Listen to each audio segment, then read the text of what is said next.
William Jefferson Clinton was born on August 19, 1946, in Hope, Arkansas.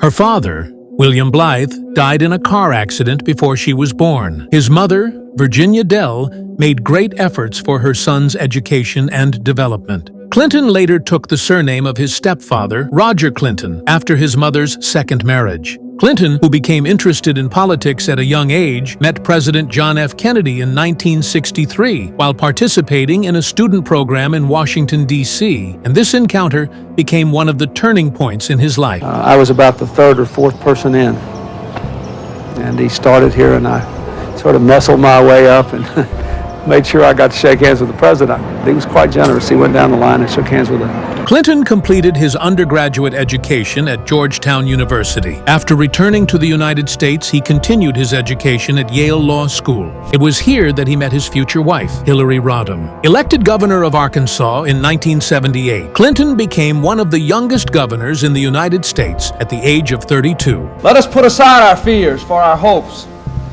Let us trust each other and work to forge a future. He lost the 1980 election but was re-elected governor in 1982 and remained in office until 1992.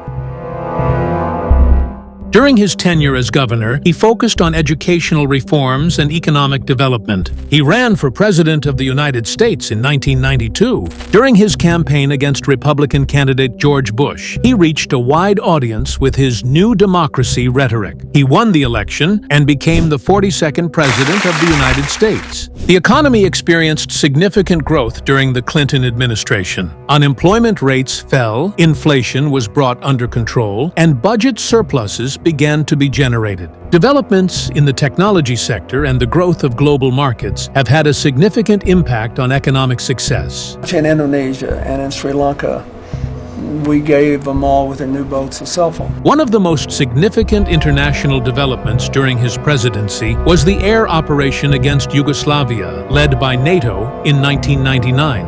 And your own testimony. Because I'm telling you what they're going through here today is an example, but by no means the only example. Clinton emphasized diplomatic methods in foreign policy. He contributed to the Middle East peace process and supported the Oslo Accords between Israel and Palestine. We have no desire for revenge.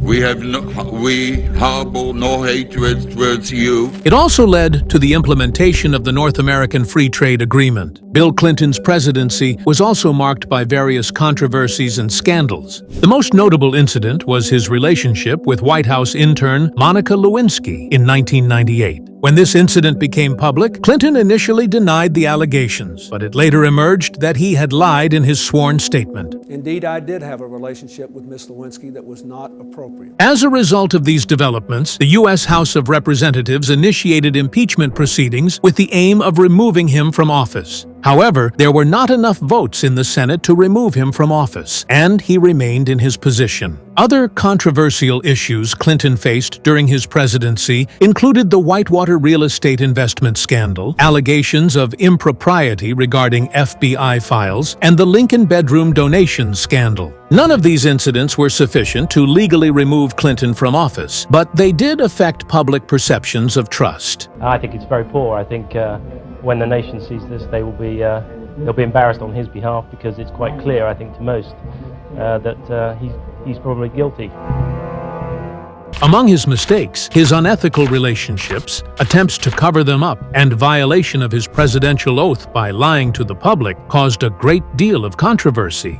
I think what they were trying to do to her and all these other people who knew nothing about sexual harassment was outrageous, just so they could hurt me politically. So I just don't have the same attitude about this issue. This process went down in history as the second impeachment process in American history. In addition, some circles criticized NAFTA's long-term negative effects on the working class in the context of Clinton's foreign trade policies. The Criminal Offenses Act, signed in 1994, has also become a subject of debate over time, particularly due to its impact on minority groups. In addition, the failure to intervene adequately during the Mogadishu War in Somalia in 1993 and the Rwandan Genocide in 1994 was considered one of the major shortcomings in foreign policy. We did not act quickly enough after the killing began. We should not have allowed the refugee camps to become safe haven for the killers. The 1998 airstrike on the El Shifa pharmaceutical factory in Sudan was also criticized due to intelligence errors and the wrong choice of target. And the point is, you bomb anybody you want to. And let's take 1998, so it's before it. In 1998, here's another thing you're not allowed to say in the United States or the West. It leads to hysteria, but I'll say it. In 1998, Clinton bombed the major pharmaceutical plant in the Sudan. Okay. Despite the economic success during the Clinton era, some circles argued that this growth was based on excessive deregulation of financial markets and that this situation paved the way for the 2008 economic crisis. In particular, the repeal of the Glass-Steagall Act in 1999 and the weakening of regulations in the banking sector were among the decisions that were criticized. Throughout his political career, Bill Clinton had a big impact on lots of people with his charismatic leadership, powerful speeches, and practical approach. However, his private life and certain political decisions also made his legacy complex and multifaceted. His wife, Hillary Clinton, has also held important political roles, including membership in the U.S. Senate, Secretary of State, and candidacy in the 2016 presidential election. Clinton's political career presented a balanced picture of successes and scandals. In particular, the impeachment process and personal scandals have reopened the debate on the ethical boundaries of the presidency. Even today, the Clinton era is considered one of the most controversial and instructive periods in American political history.